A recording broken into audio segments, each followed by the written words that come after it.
Well, hello and welcome to Parentalk podcast. I'm Katharine Hill and I'm the UK Director at Care for the Family. And it is great to be joined today by Kate Middleton, who is the Director of the Mind and Soul Foundation, and also by Matt Summerfield, who is the Senior Pastor at Zio Church. So welcome. We have two scenarios today that we're going to look at, both on the same theme. So first parent writes in and says that a friend who owns the local newsagents has told us that their daughter, aged 9, is coming into the shop and stealing sweets. At school, she's been accused of stealing silly things like pencils and things off the teacher's desk. Of course, this parent says she just denies it. And then the second one, I'm so frustrated that my 7-year-old just lies all the time, even when I've actually seen what's happened. For example, I walk into the garden and he's there throwing stones at the cat. He denies it. I see him hit his brother. He denies it. I catch him watching his iPad at 10 o'clock in bed. He denies it. What should I do? Kate, what should these parents do? Well, these are some interesting challenges, aren't they? And they're the sort of examples of the most difficult parenting scenarios because they make us very anxious. But actually, it's quite possible that what's going on for the children is part of normal developmental and experimenting with things and as they build their understanding of the world. And lying in particular is actually a really interesting developmental skill, if you like, that our children learn as their understanding of the world and how they interact with other human beings grows. So when they're little, they don't have any understanding that they can lie because they don't understand that your view of the world is different to their view of the world. They think you share exactly the same perspective. And then there's a key stage of development, normally at around 3, sometimes a bit older, where they suddenly realize that you have a different worldview, a different perspective than they do. And this is when they learn to lie because they realize they can manipulate what you know if you weren't there. And I remember this really clearly with my son, who's 6 now, but something had got broken in our house when he was 3 actually, and coming in and saying to him, "Was this you? Did you break this?" And him stopping, and he thought for a while, and then he said, "Mummy, you was not actually here, so you does not definitely know that it was me." And that's a really good description of that awareness that he just got. And the thing is that when children gain that awareness, combined with the fact that in general they play with reality all the time because they don't have the adult concept of what's real and what isn't, which is why make-believe is so much fun for children. When they dress up as another character, they're not just pretending to be that character, they become that character. So in the context of lying, what that means is that they're experimenting actually with what reality is, with what truth is, with how you react to different versions of things. So when she's saying it's frustrating because she's literally seen him do it, it isn't that he's deliberately trying to lie necessarily, although he might be experimenting with actually, can I get away with this, can I not? He's playing with this whole concept and trying to develop his understanding of it. Now that doesn't mean that we just excuse it. Because our job as parents is to reinforce the importance of telling the truth and why that matters, and helping them as they do this experimenting to learn an appropriate boundary around truth-telling and how you hold those sorts of things.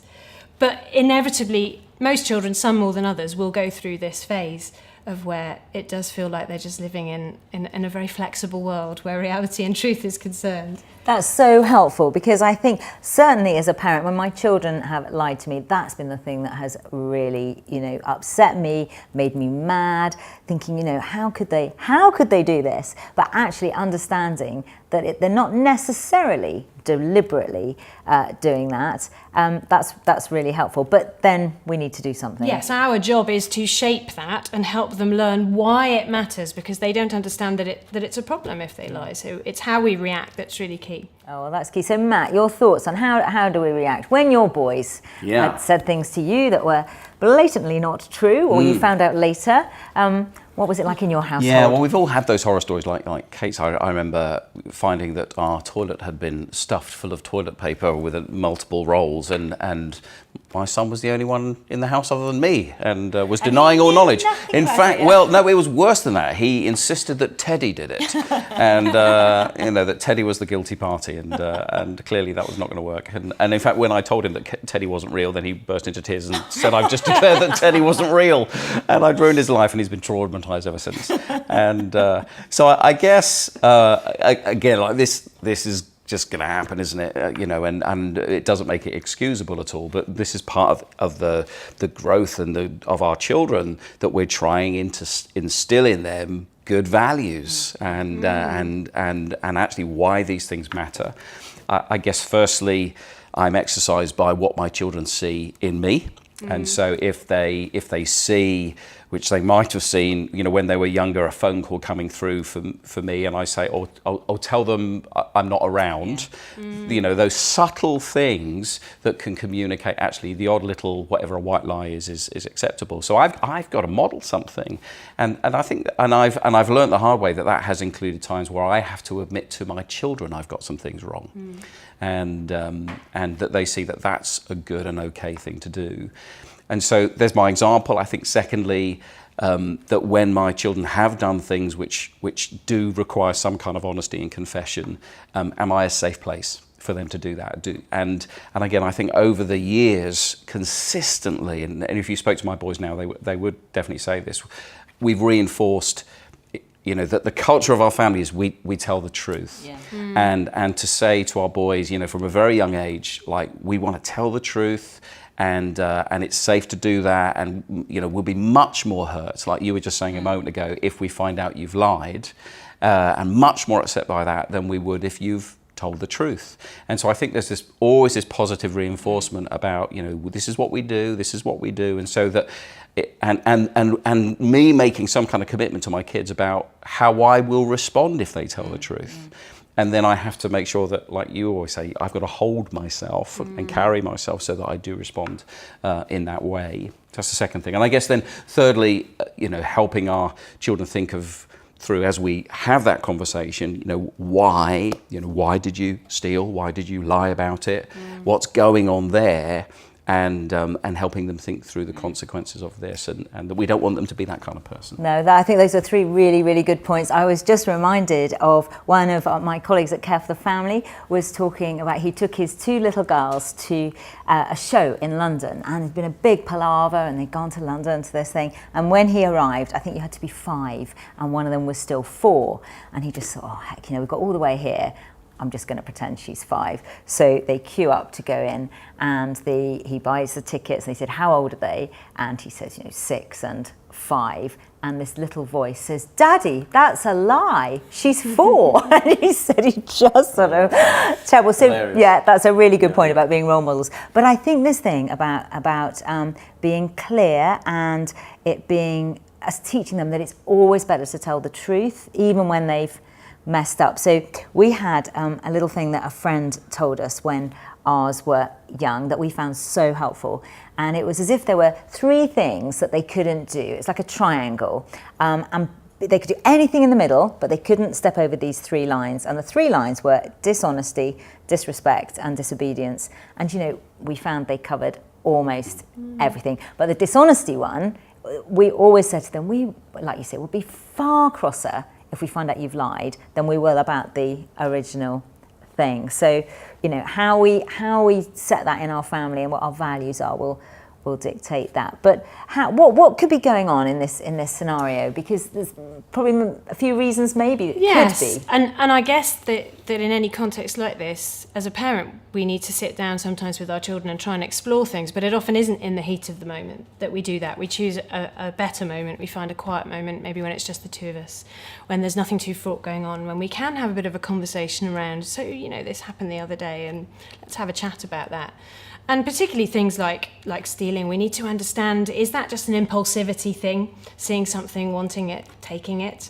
Is it about money and access to money? Or is there anything else going on? Sometimes children do things instinctively because they're needing to talk about something. And sometimes as parents we have to spot the cues that there is something wrong.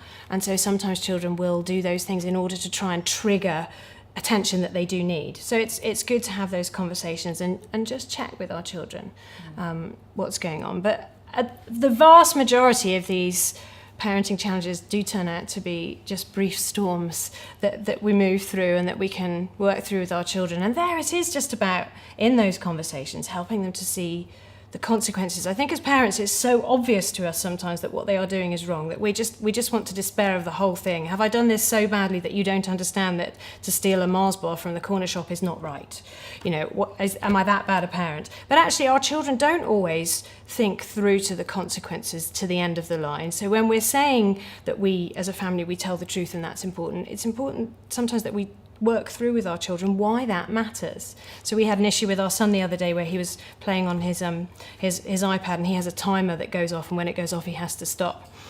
And I became aware that when I was out of the room he was flicking from the game, changing the time on the timer so it had a longer time, and then flipping back to the game. Yeah, he's not daft.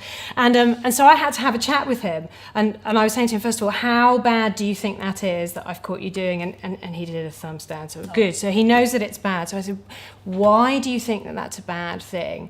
And we had to have a conversation with him of him saying, well, you will not let me play anymore. And I said, okay, why do you think I won't? And we had to journey through the whole thing of why that's about trust, and that will affect what I can let him do, because if I can trust him I can let him do more. But we had to have quite a lengthy conversation for a 6-year-old about why that matters, because to him it's just a simple thing. I want to play the game for longer, I can twist the truth, so I'm going to. But my job is to help him take the journey of seeing the bigger context of that and why lying isn't a good thing. And as they grow, that changes, doesn't it? So I remember having conversations with my daughter who's gone through, she's 12, so she's gone through the whole of primary years. She's very clever, and saying to her, you could manipulate the truth if you wanted to. You could probably fool me, but you wouldn't really want to. And trying to help her to see why that isn't good in relationships, why if we lie to one another, it destroys a relationship. And helping them understand that. Yeah, it's the bigger picture, isn't it? And, you know, the fact that we're actually equipping them for life. So it may well be about the Mars bar today, but actually tomorrow it might be, you know, lying to your boss, or, you know, something that has much more serious consequences, lying to a spouse in your marriage, or whatever it is. And we want to, it's so much easier to help them with these things when we can. And we've got everything to play for in the primary years, we really have. Definitely. So, got any more thoughts, Matt? I think that the only other thing I'd add is I think story can play a really powerful part here in our children's lives. You know, morality tales and things like that, where we're reading, and there are some great books out there that actually have been written. Particularly to help our young people think about values. I mean, I think of that The Boy That Cried Wolf and stuff. Yeah. And I'm not saying that's a great example, but I think story is a really helpful medium to enjoy a story with your child and that experience, and then using that story to have a talk about, like, oh, look what happened in this story. Why, you know, what do we think about that? Why is, in this example, why is not stealing a good idea? Yeah, why is telling the truth a really important thing? And so, as parents, let's have a look out for some of those great books, some of those or programs on TV or whatever, things that open up those conversations with our kids, because I think we all connect with story, but I think children particularly. That's brilliant. I really like that. That's a good tip, yeah. And have you got a tip?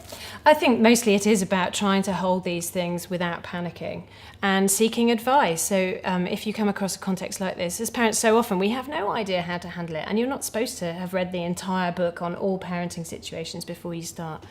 So we need to support each other, don't we? And as parents, have good relationships with other people who've parented, perhaps people whose kids are grown up and have been through all of this and done these stages before. Good places we can get advice and to chat around some of these things, because quite often they'll come across and you have no idea how to handle a scenario or a situation. So, and particularly, I think, if we're parenting on our own, because it can be such a lonely place. Yeah. And time and again, we have parents who are parenting alone coming to us and thinking that their child is lying because they are being brought up in a single parent family. And we say, no, this happens to every family.